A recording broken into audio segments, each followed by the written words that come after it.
Handicapper Steve here, handicapping the racing from Belmont Park here on Saturday, September the 21st, 2019. I'm going to look at the stakes races on the program, but before I get on to that, remember to please follow me on Twitter at Horse Racing Kid 5 for more selections for race courses around the world. So let's get on to a look at races 8 and 10 from Belmont. The 8th race, it is the Nobel Damsel Stakes. It's a grade 3 event going for a purse $200,000 race for fillies and mares, 3-year-olds and upwards. We have a field of 6 horses going to the Widener Turf Course, distance of ground of 1,600 meters or 1 mile on that Widener Turf Course. 1,600 meters, 1 mile here. The top selection, I'm going to go to the number 5 horse. The 5 horse who is, if I can ever get my iPad to load, the 5 significant form. I'm going to go 5263 in the superfecta, 5263 super. Top selection of 5 horse, significant form. 4-year-old play by Creative Cause. Chad Brown trains. John Velasquez gets the mount. The horse's most recent outing came 24th of August at Saratoga, mile 16th on the Melon in the Grade 2 Boston Spa. And the horse won by neck that day, upset at 7.5 to 1. Stalked early on, had a great turn of foot, and got there in the nick of time. It was a very good run. It was a very exciting race there. She got the job done rounding for the first time in quite a while. Before that, they ran this horse in the crest at 5.5 on the Melon at Saratoga, July 21st, and the horse finished 5th by 2.25 lengths. Really just didn't have a lot that day. It wasn't the day to win. And then here it's at Belmont, 7 furlongs, June the 6th, in the Grade 3 Intercontinental. The horse won by half length, sat back early, had a great turn of foot, and got the job done.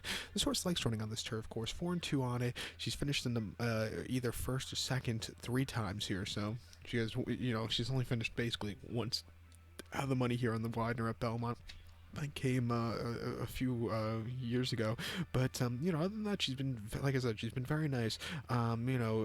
Before the Intercontinental, she ran at Aqueduct in the fall on the dirt and the Winter Memories, a race you could probably throw out because she's not a dirt horse, and she just finished 4th by 4 lengths and really didn't show a lot. She was a very heavy favorite, and I think the public got it wrong. The winner just ran a major race and was bred for dirt. This horse just ran crap there, and then they ran her in the Lake Placid last year. But her 4-year-old form has been very good. If she can do it again here today, I think she'll win. At 2-1, let's take her. Crap price. So we'll have to hit the super to make some extra money here. So to recap my selection for the 8th from Belmont, it's the Grade 3 Nobel Damsel Stakes. Going to go with the 5 horse significant form. We'll go 5263 in the superfecta. Let's get to the featured 10th race from Belmont, which is the Kelso Handicap Grade 2 event going for a purse of $300,000 race for 3-year-olds and upwards. Field of 7 horses going to the main track, the distance of ground of 1,600 meters, or the distance of ground of 1 mile on the Belmont main track.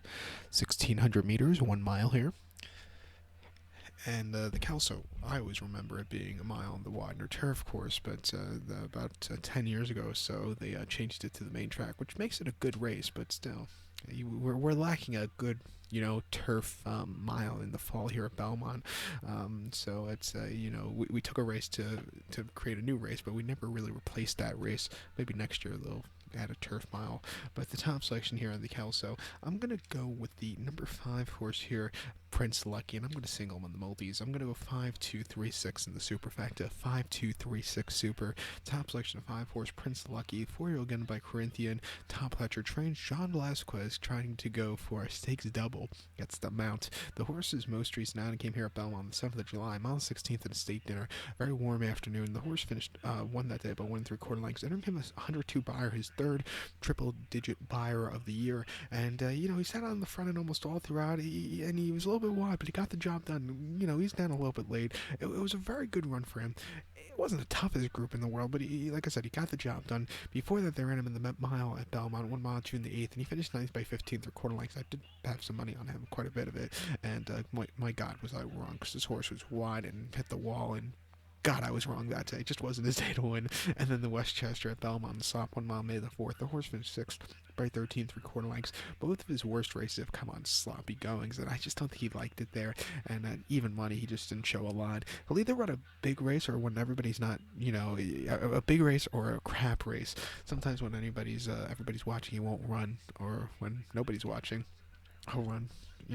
But before the Westchester, he was running down at Gulfstream. He went two good races, triple-digit buyers. In the Gulfstream Park Handicap Mile, he earned 100 buyer for the victory, winning by 4 3/4 lengths. And then the race before that, the 23rd of February, in the Grade 3 House Hope, a mile at Gulfstream, he won by 6. It's 7.5 to 1. He earned himself a career best 106 buyer, and he just kept going with it. That was a very good race against a very tough, good group of horses. He showed a lot there.